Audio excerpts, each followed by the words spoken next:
दोस्तों, आज हिंदुस्तान में बहुत सारे लोग ये कह रहे हैं कि ब्राह्मण जो हैं वो सेंट्रल एशिया से आए हैं और वो इंडिया से ताल्लुक़ ही नहीं रखते। अब ये बात जो है ये बहुत डिबेटेबल टॉपिक है और हमें इस पर बहस करनी चाहिए। लेकिन आज का जो थंबनेल है उससे पता चल रहा है कि हम बात करेंगे राजपूतों के बारे में।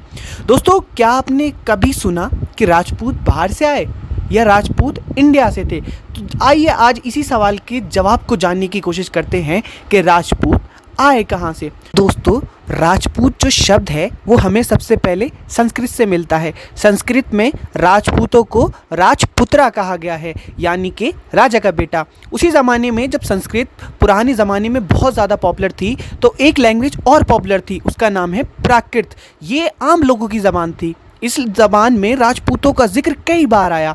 राजपूतों को रावत, रावता, रावल और रावला जैसे नामों से पुकारा गया। अगर हम इतिहास उठा के देखें तो हमें राजपूत शब्द 7वीं ईस्वी में मिलता है, जिसमें उन्हें राजा का बेटा कहकर पुकारा गया। इतिहास की जो सबसे पहली किताब है जिसने हमें बताया कि राजपूत हैं, तो वो किताब है भन्ना भट्टा की हरचरिता, जिसमें राजपूत का शब्द राजा के बेटे या एक ऐसे आदमी के लिए यूज़ किया गया है जो किसी ज़मीन पर रूल करता है। उसी वक्त की एक और किताब है जिसका नाम है कदाम्बरी। उसमें भी सेम यही बात लिखी गई है कि राजपूत एक नोबल डिसेंट यानी कि एक अच्छा आदमी है जो किसी इलाके पर रूल करता है और वो राजा की मदद करता है। एक किताब है राजतरंगिरी।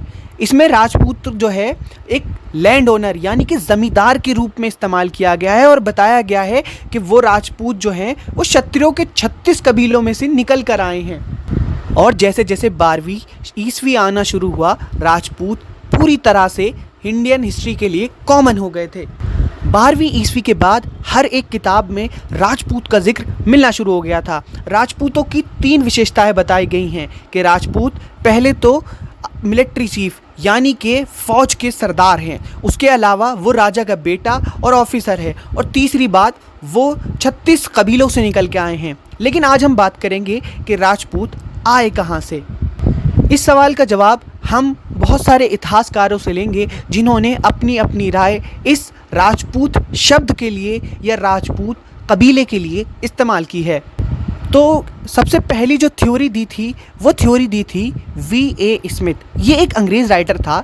इसने लिखा था कि राजपूत जो हैं वो हिंदुस्तान से ही हैं, उनका कोई बाहर से कोई ताल्लुक़ नहीं है, बल्कि वो छोटे छोटे कबीले हैं जो अब ताकतवर हो गए हैं और वो अपने आप को बड़ा दिखाकर अपने आप को राजपूत कहने लगे हैं। वो लिखता है कि धर्मशास्त्रा जो हिंदुओं की एक पवित्र किताब है उसमें भी मिलता है कि बहुत सारे लोगों ने मिलकर एक नया कबीला बना लिया है जिसे वो राजपूत कहते हैं। एक और थ्योरी जिसे हरमन कुलके और एस सिन्हा ने दिया है, वो कहता है कि राजपूत जो है वो कहीं से बाहर से नहीं आए। उनका मानना ये था कि ये वो छोटे छोटे ताकतवर ग्रुप हैं जो आज अपने आप को राजपूत कह रहे हैं। एक और थ्योरी ये बताती है कि राजपूत हिंदुस्तान से नहीं है। ये थ्योरी देने वाले हिंदुस्तानी राइटर भी हैं और विदेशी राइटर भी। इन राइटरों में V.A. Smith, James Tod, William Crooke, Ishwar Prasad Sharma जैसे बड़े बड़े नाम हैं। उनका मानना ये था कि राजपूत हिंदुस्तान के वंशज नहीं हैं, बल्कि वो बाहर से आए हैं। बाहरी ताकतें जैसे कुशान, शाक्काज, हुनाज, ये लोग हिंदुस्तान में बहुत पहले आ गए और बाद में घुल मिलकर यही राजपूत बन गए। ये जो थ्योरी है इसे बहुत सारे राइटर्स ने माना है।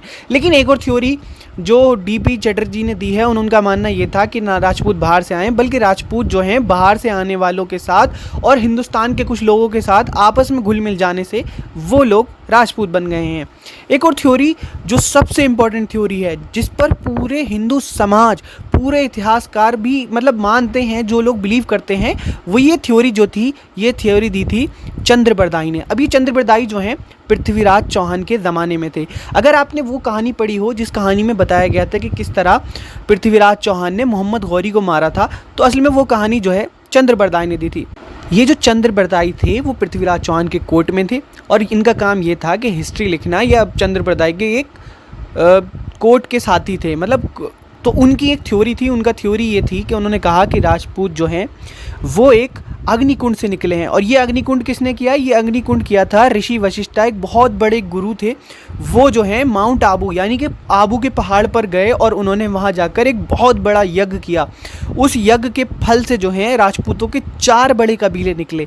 उन कबीलों में पहला कबीला था चौहान, उसके बाद चालुक्य, उसके बाद परमार और उसके बाद प्रतिहारा। इसके बाद जितने भी राजपूत हैं वो सब इन्हीं से ताल्लुक़ रखते हैं।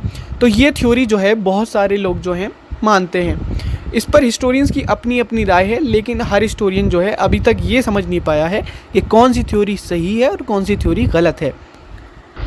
कुछ लोग अपनी अपनी राय पेश करते हैं। उनके मुताबिक ये है कि राजपूत जो हैं आज भी आग की पूजा करते हैं, तो ये दिखाता है कि वो लोग जो हैं बाहर से आए हैं।